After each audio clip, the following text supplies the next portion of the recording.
মৰমৰ ছাত্ৰ-ছাত্ৰীসকল ই কক্ষালৈ তোমালোকক স্বাগতম মই অংগৰাগ ভূঞা আৰু মই তোমালোকক দশম শ্ৰেণীৰ অসমীয়া বিষয়ৰ পাঠ্যপুথি অসমীয়া সাহিত্য চয়নিকাৰ পঞ্চমটো পাঠ দৃশ্যান্তৰৰ প্ৰশ্ন উত্তৰৰ আলোচনা আগবঢ়াই আছিলো আৰু এতিয়া আমি তৃতীয় অংশ পাইছোহি প্ৰথম অংশত আমি কবিতাটোৰ বিষয়ে আলোচনা কৰিলো দ্বিতীয় অংশত কবিতাটোৰ কিছুমান প্ৰশ্নৰ উত্তৰ আমি আলোচনা কৰিলো এতিয়া আমি তৃতীয়টো অংশত আমি বাকি ৰোৱা যেকেইটা প্ৰশ্ন আছিল তাৰ আলোচনা কৰিম এতিয়া আমি ইয়াত হয়তো সপ্তমটো প্ৰশ্ন সপ্তমটো প্ৰশ্ন আমি সপ্তমটো প্ৰশ্নলৈ আগবাঢ়ি যাওঁ দৃশ্যান্তৰ কবিতাটো কবিগৰাকীৰ চমু পৰিচয় দিয়া প্ৰথমতে এবাৰ মনত পেলোৱাচোন কবিগৰাকীৰ নাম কি আছিল কবিগৰাকীৰ নাম আছিল হৰে কৃষ্ণ ডেকা আৰু তেখেত এজন প্ৰখ্যাত জনপ্ৰিয় সাহিত্যিক ৰামধেনু যুগৰ শেহতীয়া কবিসকলৰ ভিতৰত অন্যতম হৰে কৃষ্ণ ডেকাৰ 1943 চনত জন্ম হৈছিল স্বাধীনতাৰ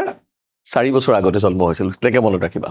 হৰে কৃষ্ণ ডেকা ৰামধেনু যুগৰ কবিসকলৰ ভিতৰত অন্যতম তেওঁ ৰামধেনু যুগৰ পৰা কবিতা লিখি আহিছে তেওঁ কি কৈছে তেওঁৰ জন্ম হৈছিল তিনিচুকীয়াত তেওঁ তিনিচুকীয়াৰ পৰাই মেট্ৰিক পৰীক্ষাত উত্তীৰ্ণ হৈ কটন কলেজত পঢ়ে 1965 চনত তেওঁ গুৱাহাটী বিশ্ববিদ্যালয়ৰ পৰা ইংৰাজী বিষয়ত স্নাতকোত্তৰ ডিগ্ৰী লাভ কৰে 1965 চনত তেওঁ স্নাতকোত্তৰ অৰ্থাৎ এমএ তেওঁ পাছ কৰে গুৱাহাটীতে কমাৰ্চ কলেজত অধ্যাপনাৰে তেওঁ চাকৰি জীৱন আৰম্ভ কৰি পাছত আইপিএছ বিষয়া হয় আৰু আৰক্ষী সঞ্চালক হিচাপে অৱসৰ লয় তেওঁ গুৱাহাটী কমাৰ্চ কলেজত অধ্যাপনা কৰিছিল আৰু তাৰ পৰাই তেওঁ আইপিএছ বিষয়া হয়গৈ আইপিএছ বিষয়া হয় আৰু তেওঁ আৰক্ষী সঞ্চালক হিচাপে অৱসৰ লয় যে তেওঁ অৱসৰ লয়গে এগৰাকী আৰক্ষী সঞ্চালক হিচাপে এয়া হ'ল তেওঁ কৰ্মজীৱন ঠিক আছে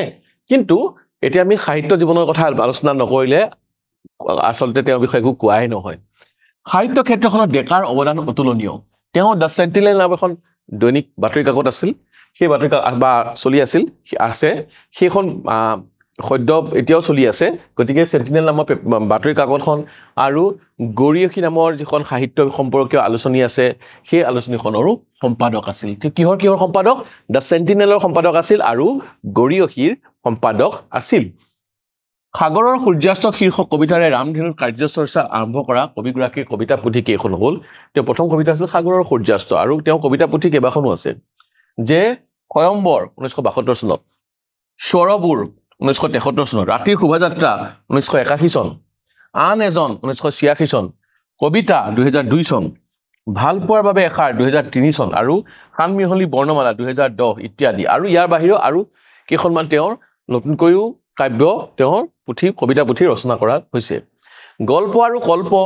মধুসূদনৰ দলং বন্দিয়াৰ পোষ্ট মডাৰ্ণ অথবা গল্প স্বৰ্ণবৃষ্টি মৃত্যুদণ্ড পাছৰ পিঠিত শূন্য এই কেইখন হৈছে তেওঁৰ গল্প সংকলন তোমাক মনত ৰাখিবলৈ হয়তো টান হ'ব কিন্তু এইখিনি তোমালোকে মনত ৰাখিবই লাগিব কাৰণ তেখেতে কবি হিচাপে যিমানবোৰ কবিতা আছে কবিতা পুথি তেওঁ সংকলিত কবিতাৰ পুথি আছে গল্পৰো বহুত পুথি আছে গল্প আৰু কল্প মধুসূদনৰ দলং বন্দিয়াৰ এইকেইখন নামটো মনত ৰাখিব লাগিব পোষ্ট মডাৰ্ণ অথবা গল্প স্বৰ্ণবৃষ্টি মৃত্যুদণ্ড পাছৰ পিঠিত শূন্য প্ৰাকৃতিক আৰু অন্যান্য আদি তেওঁৰ গল্পৰ পুথি এইবোৰ তেওঁৰ গল্প পুথিৰ নাম তেখেতৰ একমাত্ৰ উপন্যাসখন আছিল আগন্তুক কিন্তু পিছৰ পৰ্যায়ত বৰ্তমান তেওঁ আৰু কেইখনমান উপন্যাস লিখিছে গতিকে একমাত্ৰ বুলি লিখিব নালাগে তেখেতৰ উপন্যাস কেইখন হ'ল আগন্তুক যাত্ৰা এখন অসম্পূৰ্ণ উপন্যাসৰ 12টা অধ্যায় ডিটেকটিভ দুখন ৰহস্য উপন্যাস এইকেইখন তেওঁ উপন্যাসৰ নাম আগন্তুক যাত্ৰা এখন অসম্পূৰ্ণ উপন্যাসৰ 12টা অধ্যায় ডিটেকটিভ দুখন ৰহস্য উপন্যাস যেতিয়া এই তোমালোকৰ যিখন পাঠ্যপুথি আছে পাঠ্যপুথিখনত কিন্তু কেৱল এই শব্দটো পাবা একমাত্ৰ শব্দটো পাবা পাঠ্যপুথিখনৰ পৰা একমাত্ৰ উপন্যাসখন হ'ল আগন্তুক কিন্তু পাঠ্যপুথিখন ছপা হোৱাৰ পাছত তেখেতৰ কেইবাখনো উপন্যাস প্ৰকাশ পাইছে গতিকে সেইকেইখনো ইয়াত লিখি দিছো যাত্ৰা এখন অসম্পূৰ্ণ উপন্যাসৰ 12টা অধ্যায় সেইখন উপন্যাসখনৰ নাম ডিটেকটিভ দুখন ৰহস্য উপন্যাস ইয়াৰ উপৰিও তেওঁ কেইবাখনো পুথি অসমীয়া ভাষালৈ অনুবাদো কৰিছে তেখেত এজন অনুবাদকো 1987 চনত তেওঁ আন এজন কবিতা পুথিৰ বাবে সাহিত্য একাডেমী বঁটা লাভ কৰিছিল আৰু 1996 চনত কথা বঁটা আৰু 2010 চনত অসম উপত্যকা সাহিত্য বঁটা লাভ কৰে তেওঁ কি হৈছে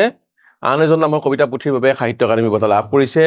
1996 চনত তেওঁ কথা বঁটা লাভ কৰিছিল আৰু 2010 চনত অসম উপত্যকা সাহিত্য বঁটা তেওঁ লাভ কৰিছে এয়া হ'ল তেওঁৰ সাহিত্য জীৱন এইখিনি তোমালোকে মনত ৰাখিবই লাগিব ঠিক আছে আৰু মই এইখিনি যেনেকৈ কৈছো যে উপন্যাস কিন্তু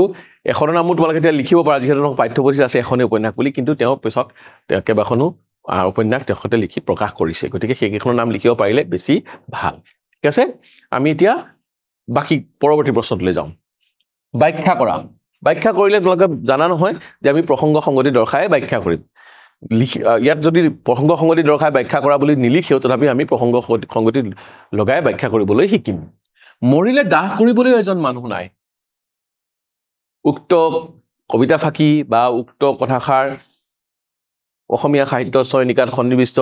হৰেকৃষ্ণ ডেকা ৰচিত দৃষ্টান্তৰ নামৰ কবিতাটোৰ পৰা উদ্ধৃত কৰা হৈছে প্ৰথম বাক্যটো এনেদৰে আমি লিখিব লাগে উক্ত কবিতা ফাঁকি অসমীয়া সাহিত্য চয়নিকাত সন্নিবিষ্ট হৰেকৃষ্ণ ডেকা ৰচিত দৃষ্টান্ত নামৰ কবিতাটোৰ পৰা উদ্ধৃত কৰা হৈছে ব্যাখ্যা কৰিলে এই এনেধৰণে আৰম্ভণি কৰিবা তাৰ পাছত সেই শাৰীটোত কি ক'ব বিচাৰিছে সেইটো কথা লিখিব লাগে গতিকে আমি লিখিম মানুহৰ মাজৰ পৰা বৰ্তমান আত্মীয়তাৰ ভাৱ ক্ৰমাৎ হেৰাই গৈছে তাকে ক'বলৈ কবিয়ে উক্ত কবিতা ফাঁকিৰ অৱতাৰণা কৰিছে কৈছে মানুহৰ মাজত আত্মীয়তাৰ ভাৱ ক্ৰমাৎ নিশেষ হৈ পৰিছে আৰু সেইটো বুজাবলৈকে এই কিটা শাৰীৰ ব্যৱহাৰ কৰিছে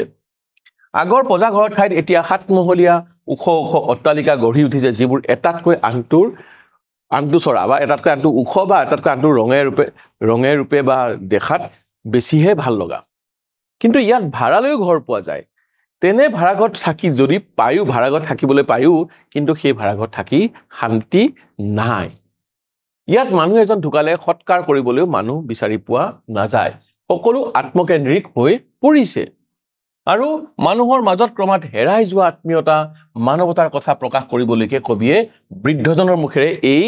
কথা ফাঁকি কোৱাইছে বা বৃদ্ধজনে এই কথা কৈছে এয়া আচলতে কবিৰ আধুনিক সমাজখনৰ প্ৰতি বা আধুনিক সমাজ ব্যৱস্থাৰ প্ৰতি থকা এটা খুব ইয়াৰ দ্বাৰা কবিয়ে এনেদৰে প্ৰকাশ কৰিছে এইটোৱে হ'ল এই প্ৰশ্নটোৰ উত্তৰ এতিয়া আমি ইয়াৰ পিছৰ প্ৰশ্নটোলৈ যাওঁ এইটো ব্যাখ্যা কৰায় যে জখৰ পোৱালিহঁতে কাক কোনে চাই আকৌ এনেদৰে লিখিব লাগিব উক্ত কবিতা ফাঁকি সেইখিনি কথা লিখিব লাগিব তাৰপিছত ক'ব লাগিব যে ইয়াৰ দ্বাৰা আকৌ সেই মানুহবোৰ যেন আত্মকেন্দ্ৰিক হৈ পৰিছে ইজনে সিজনৰ কথা ভাবিবলৈ সময় নাই ইজনে সিজনৰ কথা নাভাবে স্বাৰ্থপৰ হৈ পৰিছে সেইখিনি কথাকে কবিয়ে এই কবিতা বুজাবলৈকে এই কথা ফাঁকিৰ অৱতাৰণা কৰাইছে বা বৃদ্ধজনৰ মুখেৰে এই কথা কোৱাইছে এইখিনি আমি আলোচনা কৰিলো ভোগবাদী সমাজখনত মানুহ কেনেদৰে একোটা আৱেগহীন যন্ত্ৰলৈ ৰূপান্তৰিত হৈ পৰিছে সেই কথা ক'বলৈ গৈ কবিয়ে উক্ত কথা প্ৰকাৰৰ অৱতাৰণা কৰিছে কৈছে যে ভোগবাদী সমাজ এটা ভোগলৈহে বিচাৰে কেৱল মানুহে ভোগ কৰিবলৈ বিচাৰে নিজৰ স্বাৰ্থটো সিদ্ধি কৰিবলৈ বিচাৰে গতিকে ভোগবাদী সমাজ বুলি কৈছে ভোগবাদী সমাজখনত কেনেদৰে আৱেগহীন এটা যন্ত্ৰ হৈ পৰিছে মানুহবোৰ যন্ত্ৰৰ দৰে আৱেগহীন হৈ পৰিছে সেই কথা ক'বলৈ গৈ কবিয়ে উক্ত কথা ফাঁকিৰ অৱতাৰণা কৰিছে ইয়াত জখৰ পোৱালি বুলি আধুনিক যুগৰ দয়া মমতাহীন স্বাৰ্থপৰ মানৱ শ্ৰেণীকহে বুজাইছে সঁচা জখৰ পোৱালি বুলি কোৱা নাই জখৰ পোৱালিটো কোনে চাই বুলি কৈছে ইয়াত জখৰ পোৱালি বুলি ক'বলৈ গৈ আধুনিক দয়া মমতাহীন স্বাৰ্থপৰ মানুহ শ্ৰেণীকে বুজাইছে কবিয়ে 25 বছৰ আগতে যিজন সহজ সৰল মানুহক লগ পাইছিল তেওঁ নিজৰ পজাঘৰটোত শান্তিৰে বাস কৰিছিল কিন্তু 25 বছৰৰ পাছত সময় পৰিৱৰ্তনৰ লগে লগে আধুনিকতাই সকলো গ্ৰাস কৰিলে কংক্ৰিটৰ মহানগৰীত মনুষ্যতা তথা মূল্যবোধ নিশেষ হৈ গ'ল আধুনিকতাৰ ধামকুমিয়াত মানুহে মানৱীয়তা দয়া আদি মানৱীয় গুণবোৰ পাহৰি গ'ল সেয়েহে এসময়ত পজাঘৰটিত থাকি শান্তি পোৱা মানুহজনে এতিয়া অট্টালিকাটোত থাকিও শান্তি পোৱা কিন্তু নাই সেইবাবে তেওঁ 25 বছৰৰ পাছত অট্টালিকাটোৰ সন্মুখত লগ পোৱা কবিক কৈছে যে যদিহে সেই কুবেৰৰ মহলাটোত তেওঁ ভাড়াঘৰ পায় তাত তেওঁ শান্তিত থাকিব নোৱাৰিব আৰু তাত যিবোৰ মানুহ আছে তাত মানুহ ঢুকালেও তাত সৎকাৰ কৰিবলৈ মানুহ বিচাৰি নাপাব কৈছে তাত থকা মানুহবোৰক তেওঁ জখৰ পোৱালি আখ্যা দি কৈছে যে মানুহবোৰে কেৱল নিজক লৈহে ব্যস্ত সেইবোৰ জখৰ পোৱালিৰ দৰে তেওঁলোক সেইবোৰ কেৱল নিজক লৈ নিজৰ ভোগক লৈ তেওঁলোক ব্যস্ত নিজৰ স্বাৰ্থ সিদ্ধিৰ বাবে ব্যস্ত কাৰোৰে আনলৈ চাবলৈ সময় নাই বস্তুবাদী সমাজখনৰ সকলোবোৰ যেন একোটা যন্ত্ৰ হৈ পৰিছে সেই কবিয়ে বৰ্তমানৰ দয়া মমতা আৱেগহীন মানুহক জখৰ পোৱালি বুলি অভিহিত কৰি উক্ত কথা ফাঁকিৰ অৱতাৰণা কৰিছে এনেদৰে এই প্ৰশ্নটোৰ উত্তৰ তোমালোকে লিখিব লাগিব তোমালোকে হয়তো এই প্ৰশ্নটোৰ উত্তৰ লিখিবলৈ কঠিন নহব তোমালোকে নিশ্চয় লিখিব পাৰিবা বুলি মোৰ বিশ্বাস এতিয়া পৰৱৰ্তী প্ৰশ্নটোলৈ যাওঁ এইটো ব্যাখ্যা কৰা এই কংক্ৰিটৰ হাবিখনত তেওঁক বিচাৰি নাপালো আৰু এইটো দৃষ্টান্তৰ কবিতাটোৰ শেষৰ ফালে আছে আকৌ আমি ব্যাখ্যা যেহেতু কৰিব লাগে আৰম্ভণিত ক'ব লাগিব উক্ত কবিতা ফাঁকি অসমীয়া সাহিত্য চয়নিকাত সন্নিবিষ্ট হৰেকৃষ্ণ ডেকা ৰচিত কৃষ্ণান্ত নামৰ কবিতাটিৰ পৰা উদ্ধৃত কৰা হৈছে এইখিনি কথা আমি একেখিনিয়ে হ'ব সেইখিনি আমি বেছিকৈ নকওঁ কংক্ৰিটৰ সমাজখনত ক্ৰমাৎ মানুহবোৰ হেৰাই গৈছে মানুহ বুলি ক'লে হেৰাই গৈছে আছে যদি আৱেগহীন যন্ত্ৰহে বাকী আছে কৈছে লগতে মানুহৰ মাজৰ মানৱতা দয়া মমতা হেৰাই গৈছে এই ৰুহৰ বাস্তৱ প্ৰকাশ কৰিবলৈকে কবিয়ে এই কবিতাটোৰ শেষৰ ফালে অৱতাৰণা কৰিছে 25 বছৰ আগতে দেখা পজাঘৰটি চিনমুকাম নোহোৱা হৈ বৰ্তমান তাত ওখ অট্টালিকা গঢ়ি উঠিছে 25 বছৰ আগতে য'ত এটা পজাঘৰ আছিল তাত এতিয়া অট্টালিকা গঢ় লৈ উঠিছে যিবোৰৰ ৰূপ ইটোতকৈ সিটোহে চৰা সেই কংক্ৰিটৰ ওখ প্ৰাচীৰৰ মাজত ভাড়ালৈ ঘৰ পোৱা যায় কিন্তু তাত শান্তি নাই মৰিলে সৎকাৰ কৰিবলৈ মানুহৰ সময়ৰ অভাৱ এইখিনি কথা প্ৰায় একেই হ'ব জখৰ পোৱালিস্বৰূপ এওঁলোকক কোনেও কাকো চিনি নাপায় বৃদ্ধজনে মনৰ খুব প্ৰকাশ কৰি কংক্ৰিটৰ ওখ অট্টালিকাই গঢ়া হাবিৰ মাজত সোমাই গ'ল অৰ্থাৎ বৃদ্ধজন সেই কংক্ৰিটৰ গঢ়া অট্টালিকাৰ মাজত সোমাই গ'ল অৰ্থাৎ সেইখিনি কৈ তেওঁ যে নোহোৱা হৈ গ'ল অৰ্থাৎ তেওঁ এটা প্ৰতীক তেওঁ সেই শান্তিত থকা মানুহৰ প্ৰতীক প্ৰকৃতিৰ ওচৰ চপা মানুহৰ প্ৰতীক বৃদ্ধজন যি এতিয়া প্ৰকৃতিৰ ওচৰত থকা মানুহজন কুজা হৈ পৰিছে আগতে বাঁহবোৰে নমস্কাৰৰ ভংগীত কুজা হৈ আছিল এতিয়া কিন্তু কংক্ৰিটৰ নগৰখনত অশান্তিত থাকি অপ্ৰাপ্তিত ভুগি নিসংগতা বোধে মানুহজনক বৃদ্ধত কৰাৰ লগতে তেওঁক ৰোগীয়া আৰু তেওঁক কুজা কৰি তুলিছে কৈছে সেই মানুহজন যেতিয়া সেই অট্টালিকাৰ মাজত সোমাই গ'ল ইয়াৰ দ্বাৰা কবিয়ে বুজাব খুজিছে যে সেই শান্তিত থকা মানুহবোৰ মানৱীয়তা থকা মানুহবোৰ সহৃদয়তা থকা মানুহবোৰ ইজনে সিজনৰ প্ৰতি আন্তৰিকতা থকা মানুহবোৰ সেইবোৰ যেন হেৰাই গ'ল এই কংক্ৰিটৰ নগৰখনত তেওঁক আৰু বিচাৰি পোৱা নগ'ল এইদৰে প্ৰতিজন লোকে নিজৰ মাজতে হেৰাই যাব ধৰিছে আৰু মানুহবোৰ নিজৰ মাজত হেৰাই গৈ এতিয়া কি হৈছে যন্ত্ৰলৈ ৰূপান্তৰিত হৈছে সেই বৃদ্ধজন যেনেকৈ হেৰাই গৈছে তেওঁক আৰু কেতিয়াও বিচাৰি পোৱা নগ'ল অৰ্থাৎ কংক্ৰিটৰ নগৰত তেনেধৰণৰ মানৱীয়তাৰে ভৰা আত্মীয়তাৰে ভৰা সহৃদয়তাৰে ভৰা মানুহ আৰু বিচাৰি পোৱা নাযায় এইখিনি কথাকে কবিতা ফাঁকিৰ মাজে কবিয়ে এইদৰে খেদ প্ৰকাশ কৰিছে কবিৰ দুখটো কবিৰ খেদটো কবিৰ সন্তাপটো যে মানুহবোৰ মানুহ হৈ থকা নাই আৱেগহীন যন্ত্ৰ হৈ পৰিছে আৰু মানুহবোৰ যেন হেৰাই গৈছে সেইখিনি কথাকে ইয়াত প্ৰকাশ পাইছে এইখিনি কথা লিখিব লাগিব যে কবিৰ খেদটো প্ৰকাশ পাইছে আৰু সেই কবিতা ফাঁকিৰ বা সেই শাৰীটোৰ মাজেৰে কবিৰ নিজৰ খেদটো প্ৰকাশ কৰিছে যে মানুহবোৰ হেৰাই গ'ল সেই বৃদ্ধজনৰ দৰে আত্মীয়তা থকা মানৱীয়তা থকা মনুষ্যত্ব থকা সহৃদয়তা থকা মানুহবোৰ হেৰাই গ'ল সেইটোকে কবিয়ে ইয়াত প্ৰকাশ কৰিছে এনেদৰে লিখিলে তোমালোকে নিশ্চয় তোমালোকৰ বাবে সহজ হ'ব তোমালোকে নিশ্চয় এনেদৰে লিখিবলৈ চেষ্টা কৰিবা ঠিক আছে এতিয়া আমি ভাষা বিষয়ক কেইটামান প্ৰশ্ন আছে সেইকেইটা প্ৰশ্ন লৈ লওঁ বিপৰীত শব্দ লিখা এই বৰ সহজে দিছে তোমালোকে নোৱাৰাৰ কাৰণ নাই কেঁচা ইয়াৰটো বিপৰীত শব্দ কি তোমালোকে জানাই পকা গধূলি পুৱা পোহৰ আন্ধাৰ শান্তি অশান্তি ৰূপ অৰূপ একেবাৰে সহজ নহয়নে বাৰু তোমালোকৰ কাৰণে এইকেইটা অত্যন্ত সহজ কেঁচা পকা গধূলি পুৱা পোহৰ আন্ধাৰ শান্তি অশান্তি কেৱল ৰূপটো বিচাৰি পাওঁতে তোমালোকৰ অশান্তি হ'ব পাৰে কিন্তু সেইটো তোমালোকে অৰূপ লিখিব পাৰা বহুতে কুৰূপো লিখে কিন্তু অৰূপো লিখিলেও শুদ্ধ হ'ব তোমালোকে এইটো ৰূপ বা কুৰূপ বা অৰূপ লিখিব পাৰা ঠিক আছে এইকেইটা হ'ল বিপৰীতাৰ্থক শব্দ এতিয়া আমি পৰৱৰ্তী প্ৰশ্নলৈ যাওঁ এটাকৈ সমাৰ্থক শব্দ লিখা এইটো মনত ৰাখিব সমাৰ্থক মানে একে অৰ্থৰ শব্দ এটাকেহে লিখিবলৈ দিছে জোন ঘৰ চৰা দাহ উভতি এতিয়া এইকেইটা আমি এনেদৰে লিখিম জোন মানে চন্দ্ৰ গমে পোৱা চন্দ্ৰ অসধৰ বা বেলেগ লিখিব পাৰে কিন্তু চন্দ্ৰটো আমাৰ বেছিকৈ মনত থাকে নহয় জানো ঘৰ ভৱন চৰা বৰ্ধিত বা ওখও বুজায় চৰাইবোৰে এটাতকৈ আনটো চৰা বুলি কয় যে এটাতকৈ আনটো বৰ্ধিত দাহ সৎকাৰ আৰু উভতি মানে গুচি উলটি ঠিক আছে এইটো বুজি পাইছা নহয় গতিকে এইকেইটা হ'ল সমাৰ্থক শব্দ এতিয়া আমি নয়াৰ্থক শব্দ গঠন কৰা মানে এইকেইটা নেতিবাচক শব্দ ক'ব লাগে নহয় জানো শান্তি অশান্তি চিনাকি অচিনাকি সহায় অসহায় একেবাৰে মুখতে ওলাই আছে নহয় জানো শান্তি ন যোগ শান্তি অশান্তি চিনাকি ন চিনাকি অচিনাকি সহায় ন সহায় মানে অসহায় এইকেইটা ন দি পেলাই আমি নয়াৰ্থক শব্দ কৰিছে ন শান্তি মানে কি ন শান্তি তাক অশান্তি বোলা হয়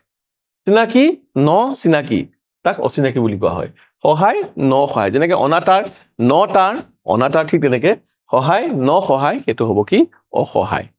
তোমালোকে নিশ্চয় পাৰিবা এইটো পাৰিবা বুলিয়ে মোৰ বিশ্বাস ঠিক আছে এনেকুৱা কেইটামান শব্দ আৰু তোমালোকে অনুশীলনী কৰিবা আৰু মনতো ৰাখিবা এতিয়া নমস্কাৰ শব্দটো সন্ধি ভাগিলে এনেকুৱা হ'ব নম যোগ কাৰ নমস্কাৰটো কেনেকৈ সন্ধি ভাঙে নমস্কাৰ এতিয়া আন চাৰিটা শব্দ লিখি সন্ধি গঠন কৰা তিৰস্কাৰ পুৰস্কাৰ